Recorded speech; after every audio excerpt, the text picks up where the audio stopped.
My name is Tony Gehrig, and I am the responsible choice for Fargo City Commission. Today, I would like to speak with you briefly about the proposed convention center for the city of Fargo. I'll talk a little bit about the pros, and I'll talk about the cons, which you're not hearing a lot of from the other candidates.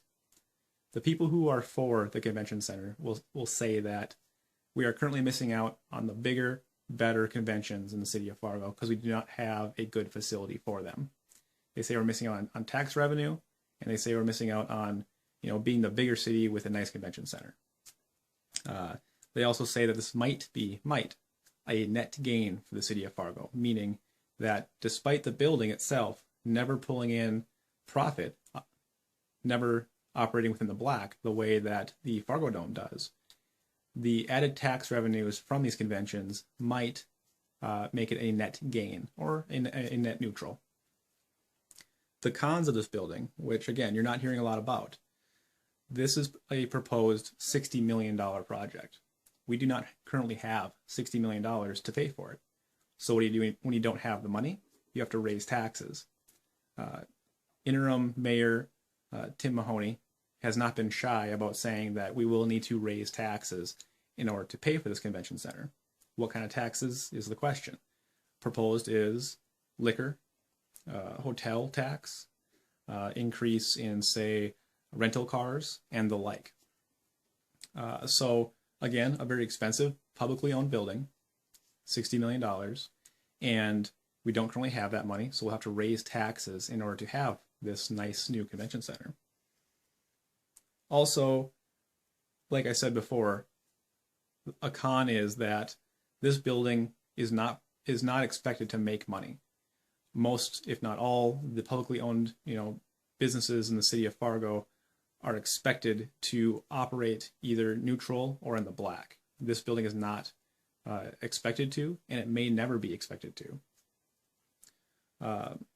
One thing that I find particularly egregious is that this building, this business, will compete with the private sector. Imagine having a convention hall in your business, whether it's you are a hotel owner that has convention space, the Avalon downtown, a convention space, or any of the other many private business owners that have similar services. You are now competing directly with a government-owned building, a city-owned building, that will never be expected to make money, that is very nice and very expensive, and they never have to worry about closing their doors because they can't pay their employees. I think that is an undue burden to the private sector in the city of Fargo. Now, does this mean that I'm wholly against a convention center? Well, of course not. There is a solution here, and that solution is the private sector. In speaking with developers in the city of Fargo, I found out that they haven't already moved forward with a project like this because, of course, it won't make money. So, how can we move forward with an idea like this? Some sort of partnership may be in order. If we can make it work, if we can make it logical for the taxpayers of Fargo, maybe the city can put up the land and private developers can put the building on top of it.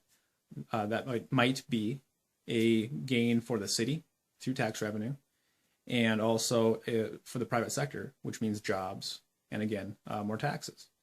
So that's a net gain for all of us. If we can't come up with a solution like this, then I don't see a way that I would expect the taxpayers to pay for this.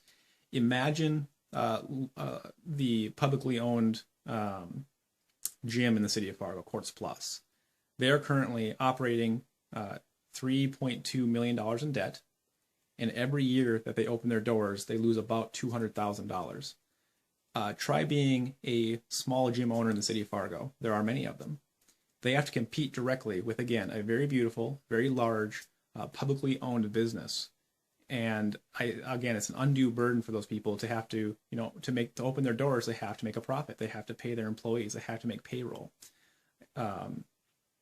The Courts Plus does not have to do that. They can lose money year after year and still open their doors and even still add on to the building.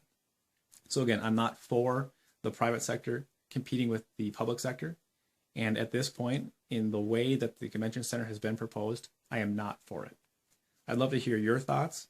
You can always reach out to me at tonygehrig.com. You can email me at tonygehrig@gmail.com, or you can leave a comment where this video is. Thank you for your time.